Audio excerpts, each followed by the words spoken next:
बरगद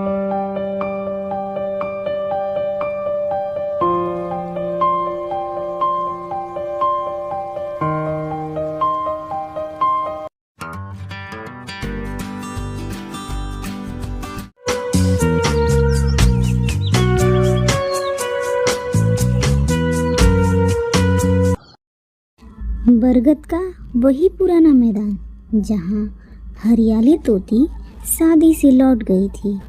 उसी वक्त हवा में जानी पहचानी सी खुशबू घुली, एक मधुर सी आवाज आई। तुम आज भी वही हो ना तोता? बस अब थके हुए लगते हो। तोता कांप गया। तुम्हें लगा कि मैं कहीं खो गई? नहीं, मैं बस हरियाली में बस गई थी। न वहाँ झूठ था न ही धोखा। तोते का गला सूख गया। रिया, मैं बहुत शर्मिंदा हूँ। शर्म से रिश्ते नहीं जुड़ते तोता जी, सच्चाई से जुड़ते हैं। और तुमने मेरी जगह हरियाली को सपनों में देखा, क्या ये जाने कि मैं लौटूंगी भी या नहीं। रिया अब जंगल के बाहर हरी घाटी में पंख फैलाकर दूसरे पंछियों की मदद करती है। हरियाली झील जहाँ जंगल का सबसे शांत कोना है। कल कल करते झरने, बहती हवाएं, वहाँ का मनमोहक अकेले रह गए। वह सबकी मददगार बनी। सभी पंछी उसे हरियाली तोती कहते थे। उसकी दोस्ती हर उस परिंदे से थी जो पीड़ा में टूटे हुए, घोंसले से निकाले हुए। रिया की हरियाली दोस्त ने न जाने कितने परिंदों को पंख दिए। वह उड़ना सिखाती थी, उड़ने की वजह देती थी। तोता खुद को बदलना चाहता था। उसने पहली बार अपने घोंसले की सफाई की, कूड़ा हटाया सूखे दिन के बदले, और एक छोटा पौधा लगाया, आशा का पौधा। शायद मैं किसी की उम्मीद बन सकूं, शायद रिया की। और मोना दोनों चुपचाप सब कुछ देख रही थी। रिया लौट आई है, लेकिन अंदर से अभी भी टूटी हुई है। और तोता बदलना चाहता है, पर खुद को माफ नहीं कर पा रहा है। तो चलो हम मिलकर फिर से उन्हें जोड़ते हैं। जैसे पुराने मौसम फिर से लौट आते हैं, वैसे ही पुराने रिश्ते भी।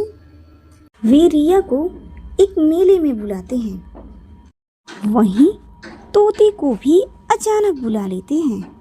यह सब तुम सबकी चाल थी ना? हाँ, प्यारी चाल, ताकि कुछ अधूरा पूरा हो सके। तोता रिया के पास आता है। मैं अब कोई सफेद झूठ नहीं लाया, सिर्फ एक पौधा लाया हूँ, उम्मीद का। अगर तुम चाहो तो तुम इसे मेरे साथ सींच सकते हो, वरना मैं अकेला भी कर लूंगा। रिया ने तोते से एक सवाल किया। क्या तुमने हरियाली को सच्चे दिल से चाहा था? तोता झिझका और फिर बोला, हाँ, चाहा था, पर वह चाहत सिर्फ एक खालीपन भरने के लिए थी। तुम वो थी जिससे मैं भाग रहा था, क्योंकि तुम्हारी आंखों में मैं खुद को साफ देखता था।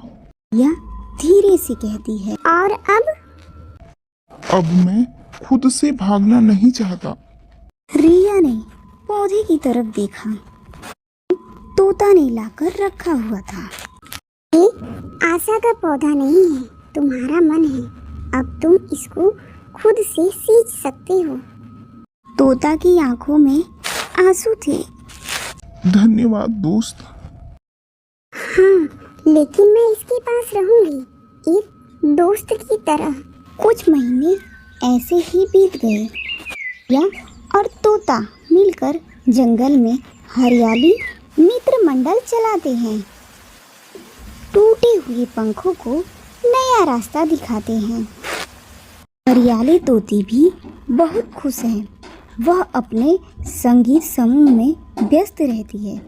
टू और मोना और मोटी मौसी अक्सर उसी पेड़ के नीचे बैठते हैं जो वह घना पेड़ बन गया है। तोता, शायद हम फिर कभी प्रेम न कर पाए, लेकिन हाँ, हमने दोस्ती से भी बड़ा रिश्ता जोड़ा है, विश्वास का। और जब दिल में हरियाली हो तो सब उड़ान अच्छी होती है। तोता मुस्कुराया और बोला, रिया, इस बार मैं उड़ नहीं रहा, अब मैं चल रहा हूँ। दोस्तों, इस कहानी को अगर आप अगले भाग में देखना चाहते हैं तो हमारे वीडियो को लाइक करें, सब्सक्राइब करें और हमें कमेंट करें भाग 3।